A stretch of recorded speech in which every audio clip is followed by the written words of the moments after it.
Spirit contact is part of human experience. And since the dawn of recorded history, there have been accounts of communication with spirits. The problem is they come in many different forms and people don't always understand them. They can come in the form of visitations, after death communication, such as you may feel the presence of a loved one near you. You may catch a glimpse of them in your peripheral vision or in the dream state. That communication can also come through a medium like myself. Spirit contact can occur during what is known as a near-death experience, where people die and their consciousness, their soul, their spirit leaves their body, but then comes back. And they have these incredible tales of going through a tunnel into the light and encountering deceased loved ones, and dare I say, the divine power that we call God. Deathbed visions and shared death experiences, very common, being reported for thousands of years and even more so in the modern era. But unfortunately, spirit communication has often been dismissed as fantasy or feared as paranormal or supernatural.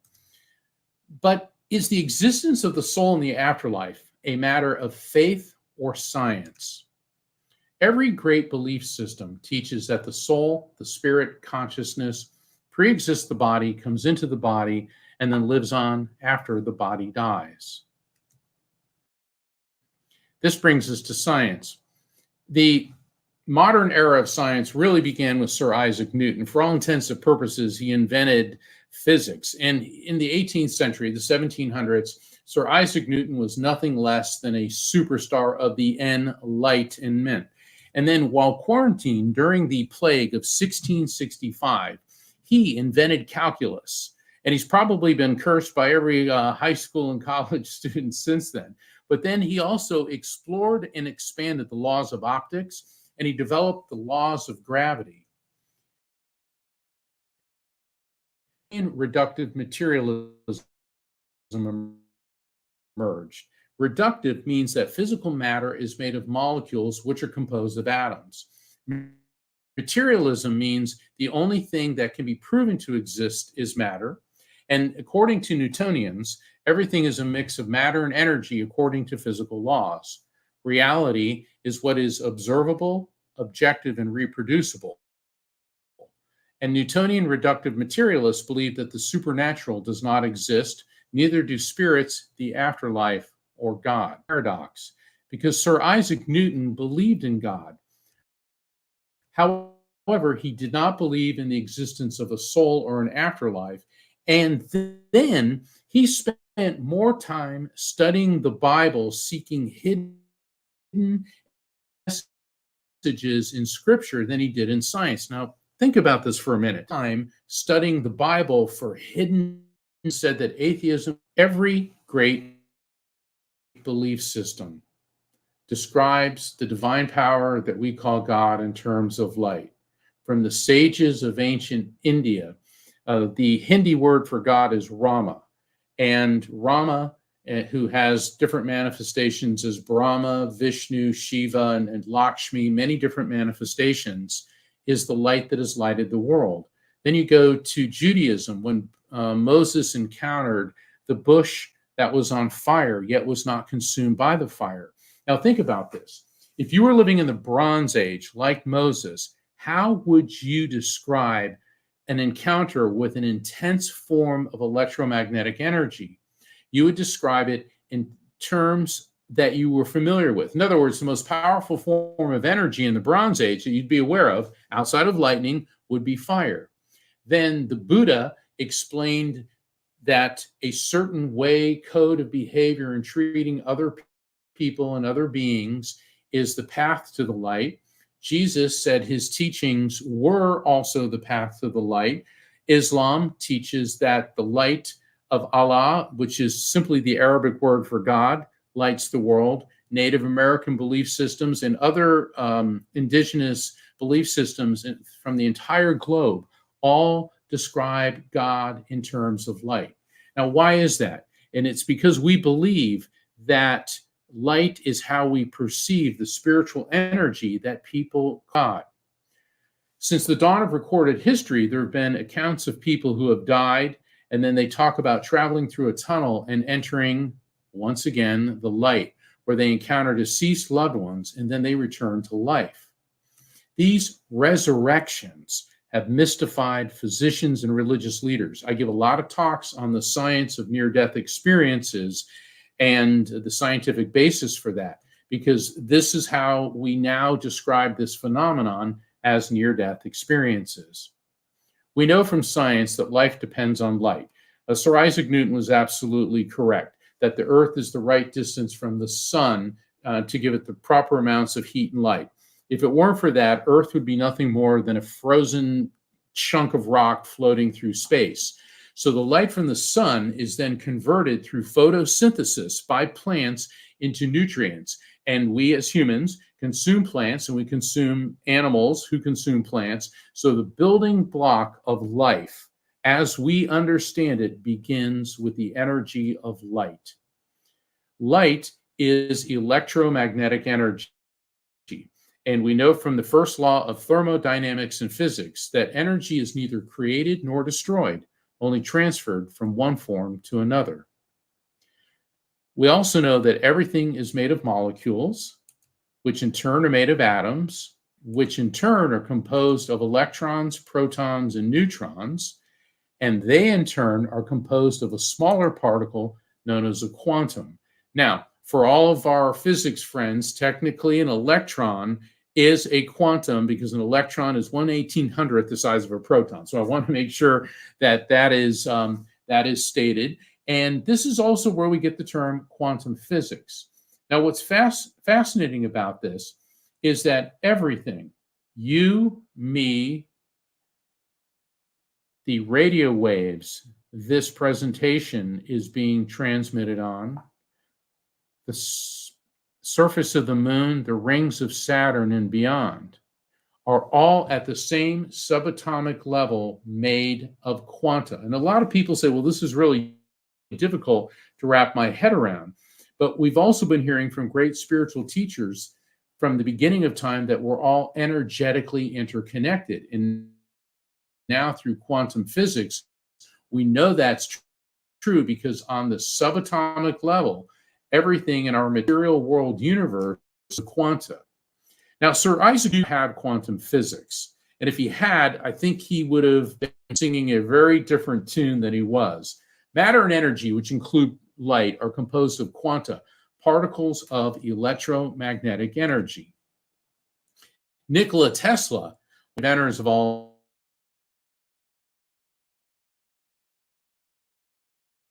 time, said that Tesla is one of the most enigmatic and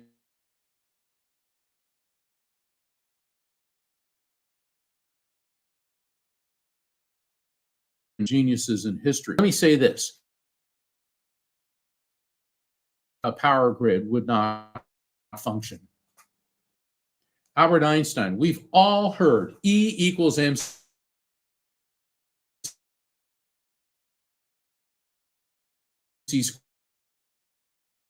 squared relativity, and that energy equals mass times the speed of light. It's the relationship between energy, mass, and the speed of light. What this means is that mass and energy is neither destroyed, only transferred from one. Hey, Mark, can you hear me? Mark, you click mute on your camera. You have to unmute yourself. Click unmute. For some reason, you got muted. So click the microphone button. It says your microphone's not connected. Something happened to your settings. Can you hear me now? Okay, there we go. Yeah, we lost you for like Can you hear me now? 30. Yeah, we lost you for like 45 seconds. Okay. All right. So everybody saw you saw about the biophotons, correct? If you can go back a couple slides, let's see where you were. Hold on. I'll be happy to. because this is important stuff. All right. Did I lose everybody at biophotons? Yes. All right, biophotons. Here's the scoop, everybody. Our cells create flashes of light that are not visible to the human eye. And what's really fascinating about this isn't like fireflies or bioluminescence. These are invisible to the human eye. And scientists, starting in the 1920s in Russia, but it's been recently reaffirmed by the most recent scientific discoveries, are that biophoton streams consist of short quasi-periodic bursts similar to those used to send binary data. In other words, our cells communicate to each other using flashes of light. Now, you ever step on a tack or a Lego and immediately it hits your brain? You know that it hurts. And according to MIT, Massachusetts Institute of Technology, and the National Institute of Health, there is evidence that biophoton emission correlates with neural activity, suggesting biophotons could act as neural communication signals. In other words, your nervous system operates using biophotons, flashes of light. That's why if you step on something like a tack, you feel it immediately because it's moving at the speed of light. So, biophoton emission is a general phenomenon of all living systems. Biophotons originate from a coherent photon field within the living organism, its function being intra and intercellular regulation and communication. And it's not just in human beings. Recently, when I was at the Muir Redwood Forest in California, I discovered, with the help of park rangers, that the roots of the redwood trees and other trees seem to interact with each other, and they use the mycelium fungus on the tips of their roots. And the mycelium fungus has biophotons, as do the roots of trees. And it appears that the mycelium fungus can direct the roots of the redwood trees and other trees. All plants do this, but the redwood's been studied extensively to find nutrients, water, and also trees help each other that have been injured. So biophoton communication between cells is not just limited to human beings or mammals. It is even present in plants and fungi as well. We are light beings. Albert Einstein was absolutely correct. From the cosmic to the subatomic, the common denominator between science and spirituality is light. Light is how humans perceive the spiritual energy of the divine power we call God. The word enlightenment. Enlightenment in its basic sense means beginning to understand something. In the spiritual sense, enlightenment is an awareness of our connection to the eternal light. Enlightenment is a term I developed in my book, Evidence of Eternity. It's awareness of the light within. So from the subatomic within us all the way to the cosmic, we are light beings. Neuroscience is the study of the human brain, and the brain is a carbon-12 and salt resonator floating in water. It does have an electromagnetic field, and even though the brain is only 2% of the body's weight, it consumes over 20% of its energy. The official position is that the brain creates consciousness through chemical reactions and electrical impulses. But neuroscientists can't explain how. To Professor Hans-Peter Dohr at the Max Planck Institute of Physics in Germany. Now, I've spent a lot of time in Germany, and you're never going to find anyone more serious than a German physicist. And that the brain is like a computer hard drive. When the hard drive dies, we do not lose this consciousness, this information. The body were immortal. Then Sir Roger Penrose, Stuart Hammerhoff, and Roger Ekanoff and Professor Bandyopadhyay all chimed in, and I'm really proud of Sir Roger Penrose. I attended Oxford University. It's my alma mater, And I'm honored to say that Sir Roger Penrose recently won the Nobel Prize in Physics. And what Sir Roger has said about consciousness is that it derives from quantum vibrations within the brain's neurons. In the spiritual sense, consciousness has been here all along. So, what are these physicists saying? See, for centuries, science has been in one quarter, okay, had the Newtonian reductive materialists, and faith has been in the other. But now, through the advent of quantum physics and these discoveries about biophotons and quanta and the nature of consciousness, we are now seeing that consciousness pre-exists the body, comes into the body, and moves on after the body dies. Like Professor Hans-Peter Dohr said, the brain is like a computer hard drive. Think about it. Your computer did not create the Windows program on it, did not create the data on it. It simply hosts it. And when that hard drive crashes, the information lives on. So it's really fascinating that we live in a time where now some of the world's top quantum physicists are on board with the concept of eternal life. We are not these bodies.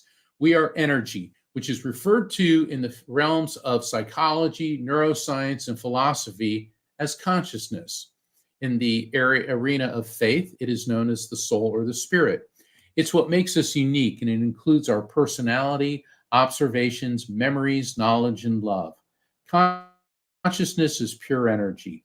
It pre-exists the body, comes into the body, and then lives on after physical death, meaning it's eternal. Consciousness is capable of perception that exceeds our 5 physical senses of sight, hearing, taste, smell, and touch. It is also capable of communicating with other dimensions beyond our material world. So what are we? Well, think of your body like a car. Some people have really hot cars. And you look at that hot car and you say, you know, I'd really like to take a spin on that. And then others of us, well, maybe not so much. But the truth is, our body is simply like a car. And when the car stops working, we get out and move on. This brings me to physics and faith. What does physics teach us? That energy is neither created nor destroyed, only transferred from one form to another. Every great belief system teaches us that the soul, the spirit, consciousness pre-exists the body, comes into the body, and lives on after physical death. And after years of research and a lifetime as a psychic medium, I developed the term the electromagnetic soul, the EMS. And that's a 21st century term to describe what we really are, that a soul, a spirit, consciousness, which is eternal electromagnetic energy. Now, I've received some criticism, particularly from people in the realms of faith, who said that, well, electromagnetic soul sounds rather technical. But one of the great luminaries of our time, one of the top afterlife scientists, said, let's look at electromagnetic soul like this, that the word soul stands for the source of universal love. And that is my dear friend and colleague, Dr. Gary Schwartz from the University of Arizona, who believes that the electromagnetic soul theory does explain the nature of eternal life and spirit communication and near-death experiences.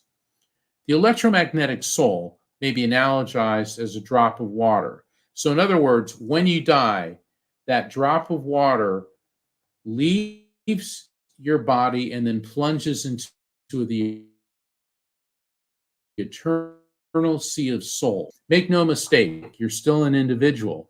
It's just that now you're a drop in this infinite ocean, this collective consciousness. That's also why during spirit communication, spirits oftentimes are able to transmit information that far exceeded the scope of anything they knew here in this world. One of the greatest psychics on record was Edgar Cayce. He would go into a trance-like state and be able to transmit information of a medical nature that far exceeded anything that he knew. I've noticed this with readings that I do and some of my colleagues. And so when you're communicating with a spirit, you're not just communicating with that lone spirit. That spirit is interlinked with other spirits, connected to other spirits, connected to other spirits. And this wealth of healing knowledge is a gift from the divine. The human eye can only detect light wave frequencies between 430 and 770 terahertz. Human ears can only hear wave frequencies between 20 hertz and 20 kilohertz. These ranges are only a fraction of the sound and light frequency range. They're a perception of our physical in a mirror. Ever feel you see a spirit in your peripheral vision, then you turn and the spirit seems to vanish? Have you ever tried to look directly at a comet, but you can't see it clearly when you look directly at it, but you can see the comet much more clearly when you shift your focus away from it and observe it in your peripheral vision? This is due to the structure of the human eye. Within the retina, there's two structures, rods and cones. Cones are at the center of the retina, and they detect color and details. They're daytime vision. Rods are on the periphery of the retina, and they're light sensitive. So what happens is when you see a spirit, you're picking up the subtle light patterns with the rods because the rods are light sensitive, but they don't see color. This is why in literature, in paintings, in pop culture, spirits, quote unquote, ghosts tend to have that shadowy white and gray look because when people generally see them, they're viewing them through the rods in the periphery of the retina. And that's why when you pick up on a spirit in your peripheral vision, you turn, it seems like the spirit vanishes. Well, it doesn't.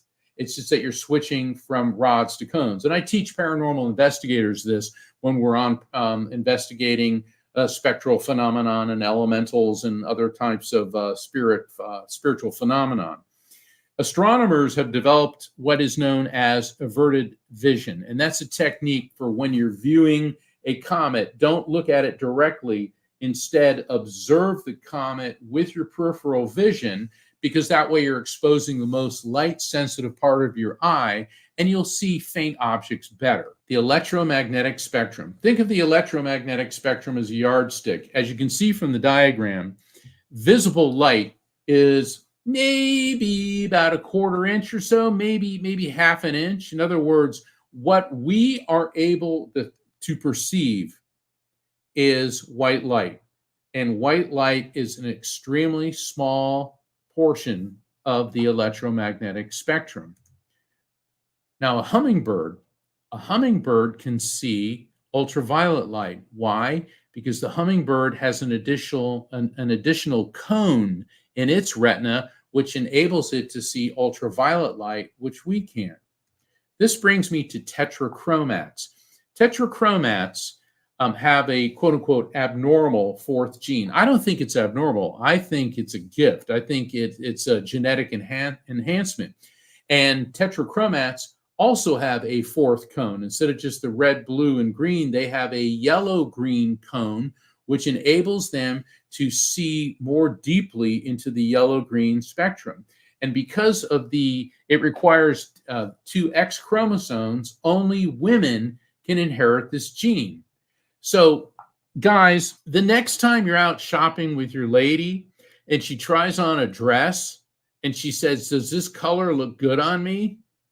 It does. She already knows it does. Just say yes, okay? And the thing is, for all the ladies listening, you may be a tetrachromat and not even know it. Why would you? Because this is how you've always seen color. You may see colors in such a more in-depth way and not realize that the people around you can't see this as much. And it gets even better. The normal eye sees 1 million colors, but tetrachromats can see 100 million colors. So everything in the material world universe has a vibration. In other words, when we're getting from molecules to atoms to electrons, protons, and neutrons to quanta, everything vibrates. All things in our universe are constantly in motion and vibrating. Even objects that appear to be stationary are in fact vibrating, oscillating, and resonating at different frequencies. And frequency is the rate at which vibrations occur. This brings me to the 5 main brainwave frequencies: gamma, beta, alpha, theta, and delta. Gamma, that's when it's like you're on Final Jeopardy or you're doing a Newton's calculus homework. Your brain is cranking, running at full throttle. Beta, that's the state that we're in right now. That's the awake state. That's where you're able to perform activities of daily living. Alpha, for everybody that lives in California, I know you're very well aware of alpha. I call that the groovy baby state. And I'm not making fun of California. I'm just because alpha is when you meditate. It's when you begin to relax. It's the daydream state. It's as you start to drift off to sleep. Theta is reduced consciousness. This is the dream state. Delta, very little brainwave activity going on in delta, but it is extremely important because in the delta state, that's when your body heals and fights infections. But I want to go to the alpha theta border. As you can see, all these brainwave frequencies are within certain hertz ranges. It is right around 8 hertz, the alpha theta border, where psychic and mediumistic activity occur. This is why the most common form of spirit contact is in the dream state. I mean, think about it in scripture. There are so many incidents of angelic entities, like in Jacob's ladder, where the angel came to Joseph, warning him that Herod was going to murder, it was out to murder Jesus, so he had to get Jesus, Mary, and Joseph out of Egypt. You have so many references throughout history of people interacting with spirits in the dream state. And so that's much more accepted and common than saying, oh, gee, I was standing by the water cooler at work and in my peripheral vision, I saw my Aunt Martha. What I'm saying is, it is the alpha theta border where spirits are able to communicate with us. Why does it occur in the sleep state so often? Spirits are capable of identifying when you are in that receptive state. So what they do is they take their much higher frequency, remember we were just talking about frequency, and they lower their frequency and vibration until you get a frequency match. Now, for people like me, and we're not entirely sure why, I'm capable of going from the beta to the alpha theta state at 8 hertz within seconds and voluntarily, where generally it requires going into the sleep state, and it can take hours to do that for most people. So why not just use technology like an electroencephalogram or quantitative electroencephalogram to identify the EMS, the electromagnetic soul? Well, the truth is that EEG and QEEG, they're great for medical research and diagnosis, but they're neither sensitive enough nor designed to identify the electromagnetic soul, much less the afterlife frequency. And Professor Shelley Renee Joy of the California Institute of Integral Studies has said, it is entirely feasible that there are specific ranges of harmonic frequencies that interact with mind-brain systems through resonance at far higher frequencies than currently supposed. In other words, our technology is not yet sophisticated enough to tune into these higher frequencies. Nonetheless, the year 2022 was a banner year when it came to afterlife research. This 2022, I think, is going to go down in history as a huge breakthrough point in our understanding of the afterlife. In Tartu, Estonia, excuse me, an 87-year-old man started having epileptic seizures. Now, the standard protocol, they rush him to the hospital, is to hook him up to an EEG, electroencephalogram, and monitor his brain. Well, while that was happening, he had a massive heart attack and he died. This was the first time in history that somebody was on an EEG at the point of death. And what happened shocked the medical world. All 5 brainwave frequencies, delta, theta, alpha, and beta, went off the scale. Dr. Vicente said that just before and after the heart stopped working, we saw changes in a specific band of neural oscillations, the so-called gamma oscillations. In other words, all 5 of his brainwave frequencies surged. They didn't anticipate that. They figured brainwave frequencies would have been slowing down and fading out. Dr. Zemmer, a neurosurgeon from the University of Louisville, said the brain may be playing a last recall of important life events just before we die, similar to the ones in near-death experiences.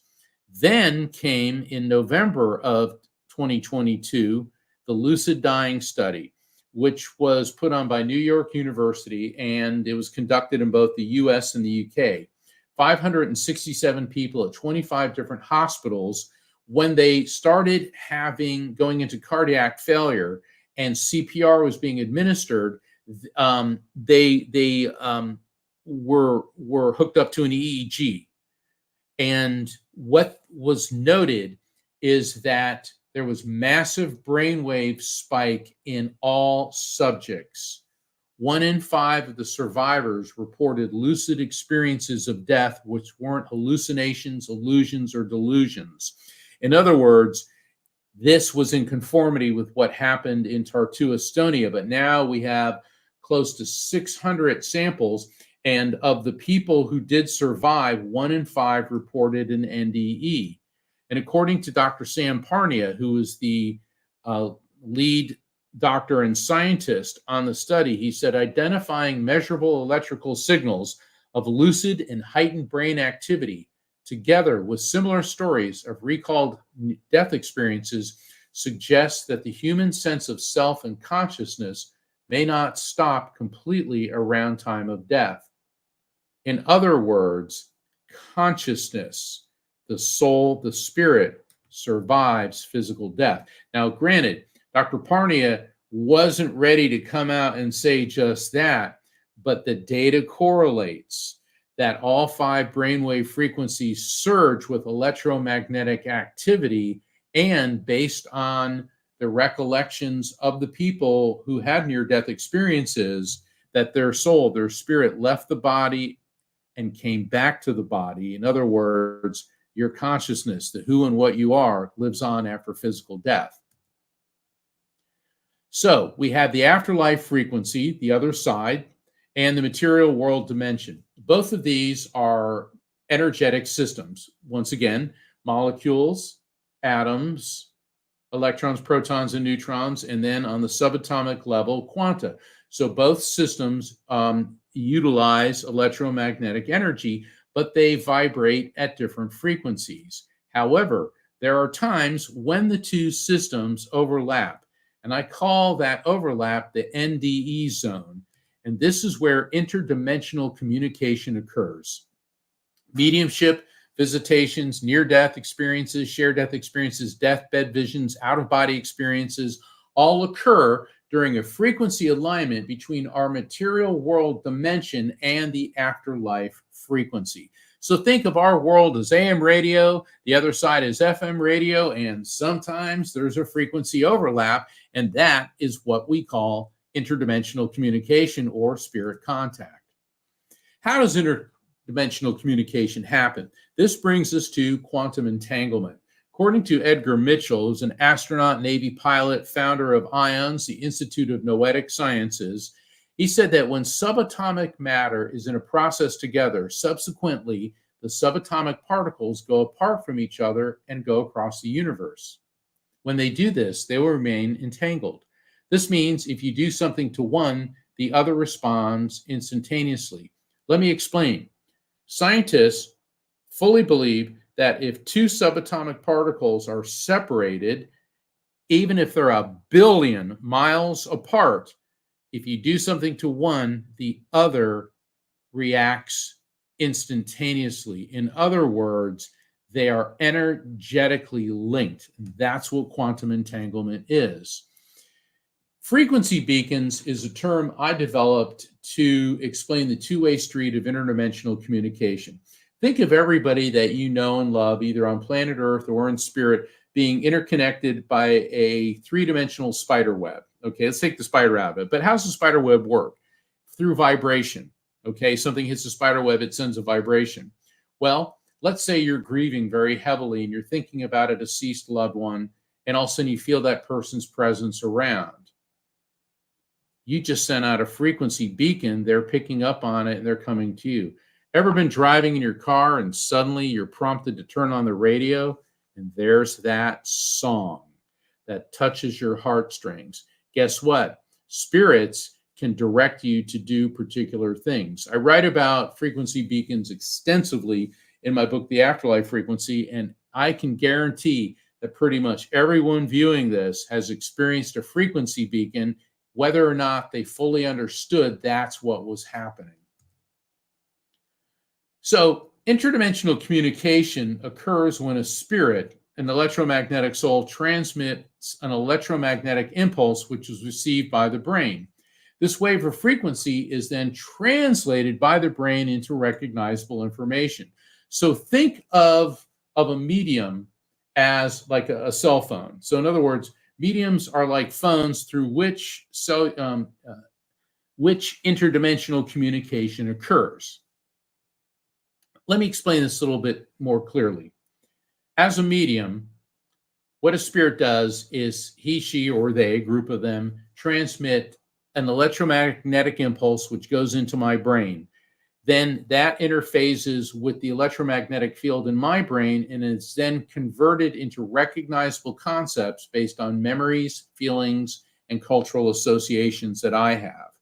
So in other words, I was doing a reading for somebody recently, and I kept seeing an image of Disney, okay? And the client said, well, wait a second, he died in Orlando, Florida, which is right near Disney. And so that was how the spirit was getting me to the concept of Orlando. There was a lot more to it than that. That's a very basic way to understand this. But what about people who aren't mediums? The truth is, everybody's capable of experiencing interdimensional communication, whether or not you're a medium. And I explain this in the Afterlife Frequency, how to recognize, accept, feel, and trust messages from spirits. And that's what I refer to as the raft technique. It's when you can recognize the sign from a spirit, accept it for real, as real. It's the third step, feeling without overthinking. That's where people, well, this must be my imagination. This can't be. It's got to be a coincidence. That's where people will torpedo the experience. But once you start working the raft technique, then you'll get through that and begin trusting the messages that you're receiving. Deathbed visions. People who are dying will oftentimes report seeing or hearing deceased loved ones. Could be human spirits, animal spirits, like here. This woman is connecting with her deceased husband and her beloved pet. People will report seeing religious and spiritual beings and or beautiful scenery. And Dr. Jeffrey Long, who's the founder of NDERF, the Near-Death Experience Research Foundation, has created the world's largest database on deathbed visions and near-death experiences. And if you've been in close proximity to people who are dying, maybe they're in hospice or they're in long-term care, and they start talking about people who have passed, this is a deathbed vision. This brings me to Betty White, our favorite Golden Girl. All right, Betty White. I mean, I can't remember a time in my life when Betty White wasn't on television. She is like the history of television. And back in the 1960s, she met Alan Ludden, who was a game show host. They got married. They were just the ultimate couple. She loved him so much, said that they both said, "You're the love of my life." And he died in 1981. And Betty White never remarried. She always talked about how he was just the greatest thing. Betty died just a couple weeks short of her 100th birthday. I believe she died on New Year's Eve of 2022, just as it was getting ready to become 2023. And her caretaker and actress Vicki Lawrence, who Vicki Lawrence was the star of Mama's Family, and she was in the Carol Burnett show, said that just before Betty White died, she opened her eyes, she looked up, smiled, and said, "Alan." Steve Jobs, right before he died, he was surrounded by his family, and all of a sudden he looked up and started saying, "Oh, wow. Oh, wow. Oh, wow." And his family members said he was trying to describe what he was seeing. George Floyd. Now, this is one of the most controversial cases in the last half century, probably. But I watched, it's very painful to watch this video of when the police officer was on his neck and he died. And I'm not here to play politics or but as a near death experience researcher, I found this very, very interesting because he said, "Mama, I'm through," right before he died. And it appeared to me that there was a look of recognition in his eyes.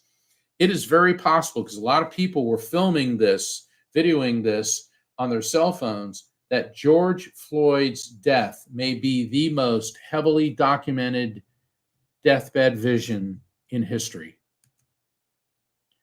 A shared death experience occurs at the time of a person's death. People around that person who are not in danger of dying, they begin to observe phenomena associated with the energy of a spirit leaving the body. They may see, and this isn't just family members or friends, this could be hospice personnel, other medical personnel. They may see a transparent replica of the dying person leave the body. They may describe a feeling of their own bodies rising to accompany their dying loved one toward the light. They may hear incredibly beautiful music. They may actually see the spirits of the dying person's loved ones who have transitioned. They may see a brilliant light filling the room at the time of death. And Dr. Raymond Moody, who coined the term near-death experience, these are his observations in the science of near-death experiences. As a medium, I've been called to the bedside of a number of people who have died, and I have personally experienced all of these. But what's much more significant is people that were with me, family members, friends, hospice personnel, who are not mediums, also experienced all of these phenomena. There's an overlap between deathbed visions and shared death experiences. So the person who's dying is having a deathbed vision. People in close proximity will start seeing this as well, which is why it's one aspect of a shared death experience. Now, here's how this happens. So we have the afterlife frequency. That's, the FM radio. We're here in AM radio. And there's a person who is transitioning. Their electromagnetic soul's getting ready to leave their body. So it's getting, it's pulsating. It's beginning to overlap with the electromagnetic souls, the brainwave frequencies of people in close proximity. So what's going on here is, as the person is beginning to see spirits, people nearby are getting, they're getting radio frequency or frequency overlap. They're picking up on it as well. And then as the person transitions into the light, that's why people in close proximity can see light surging out of the dying person's body. They may actually see a transparent replica going into the light. And that's why they may also feel like they're being lifted up, because that is their frequency overlap with that of the afterlife frequency. So, spirit communication technology. Thomas Edison believed he could develop the spirit phone. That was one of the last things he was working on when he died. And he believed that he could develop technology sensitive enough to communicate with discarnate intelligence, meaning a spirit. More recently, Dr. Gary Schwartz is developing technology known as the soul phone. And Dr. Mark Pitstick is a spokesperson of the Soul Phone Project. I'm honored to be on the board of directors of the Soul Phone Project, and I'm one of the research mediums that work with Dr. Schwartz and with Dr. Pitstick. And let me tell you something. This is amazing, and I think it's only a matter of time before we have technology to communicate with spirits. In the meantime, we, as human beings, are the technology. And this brings me to the best friend I ever had, Billy. We met when We are 11 years old. Our birthdays are a week apart. We grew up together, went to junior high school, college together. After college, I went to law school. Billy went to Asia and began to teach Japanese executives conversational English. He was a linguistics genius. He could speak Japanese, Indonesian, Thai, spoke some Cantonese. And I went to visit him in Japan, and this is at Kinkakuji, the Golden Temple. Absolutely beautiful. But I was raised Catholic, as was he. My mom's family was Italian. His family was Irish. But he was an atheist. And our entire lives, I don't want to call it an argument. It was a spirited debate. He didn't believe in an afterlife. He said there's no technology to prove it. There's no science. And of course, I argued, pun intended, the other side that indeed there was. And he always used to say, I don't really believe in an afterlife, but that psychic thing you do and that's talking to spirits really freaks me out. But like I said, he was the best friend. He was like my brother. I mean, we just had been through life together. In fact, I even performed his wedding ceremony. He met a beautiful woman from Japan, and they asked me, because I was a notary in addition to being an attorney, and that was one of the best days of my life. I'll never forget. We're at this oceanfront hotel where his parents, my parents, all of our friends from high school, college, half my fraternity brothers were there, and there I was standing on the podium, and there's my best friend, and now my new best friend, his wife. It doesn't get better than that. That was one of those shining moments in life where you just realize it doesn't get better than that. Everybody that I loved, that meant something to me, was there that day. And sadly, Billy had always struggled with depression and alcoholism. And about 5 years later, he took his own life. Needless to say, I was devastated. Not long after that, I was asked to speak at a paranormal conference at the Estes Park at the Stanley Hotel. And I had just given my presentation, and I was seated at a table where I was signing books. And the place was filled with paranormal investigators. A bunch of people from TV were there. And so I'm signing books, and my manager, Rocky, and she travels with me on all my trips, and I've known Rocky forever.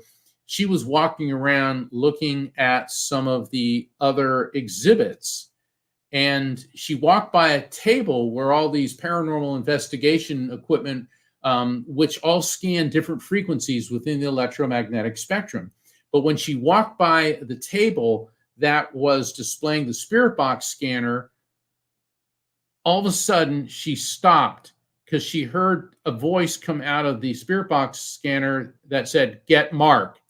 So all of a sudden I hear Rocky and the guy selling us, his name is Chris, they're yelling, Mark, get over here. And I'm looking up and they're like, what? And they go, get over here now. And I get up and I run over, and of course, all these people are crowding around, and I walk up, and all of a sudden I hear, dude. And I stopped and I looked at Rocky, and tears were flowing out of her eyes. She goes, Mark, I know that voice. And he goes, love you, bro. It was Billy's voice. Rocky said, oh my God, that's Billy. And I burst into tears. And the thing is, we were from the surfing culture of East Coast Central Florida. And, he called me Mark, but he always used to say, hey, dude. But the last thing that he ever did say to me in this world, I remember it was a couple of years before, and he was with his wife, and I hugged him. He goes, love you, bro. And here I am in front of this spirit box, and his voice comes out of it. And the investigator said, this is highly unusual. It called for Mark. It said, get Mark. And then you both were able to identify the exact person, the exact spirit that was communicating through this. And then it dawned on me, it was the atheist, my lifelong friend, who told me that there's no science, there's no technology to prove the existence of spirits or an afterlife, who chose a piece of technology to communicate to me. Thank you, Billy. The Spirit Box scanner was invented by an electrical engineer who I believe is a genius. His name is Gary Galka, and he invented it after his daughter Melissa passed. And I have the pleasure of meeting Gary Galka, and we're both in an episode of a brand new Discovery Channel series entitled Destinations of the Damned. It's Zach Baggins' new series, and there I am with Gary, and we're both on a paranormal investigation. And I can't say enough good things about him, and I have to say that Destinations of the Damned was just an absolutely amazing experience. So I want to thank everybody for tuning in. I'm Mark Anthony, JD, Psychic Explorer. Please visit my website, afterlifefrequency.com. I'm also a VIP executive contributor for Best Holistic Life magazine. All my books are bestsellers and award winners. And if you go to my website, afterlifefrequency.com, I cordially invite all of you to sign up for my newsletter, because it'll keep you up to date on what I'm doing. I'm going to be in Houston in late October, and I've got spirit communication events in Tampa, November 8th. And you can find out about my books, booking readings, and also please call into my show, The Psychic and the Doc. I do many readings on callers in tandem with Dr. Pat's amazing insights. She's a world-renowned behavioral psychologist. This is part of our ministry, is all about helping people understand that physical death is not the end of life. I want to thank all of you.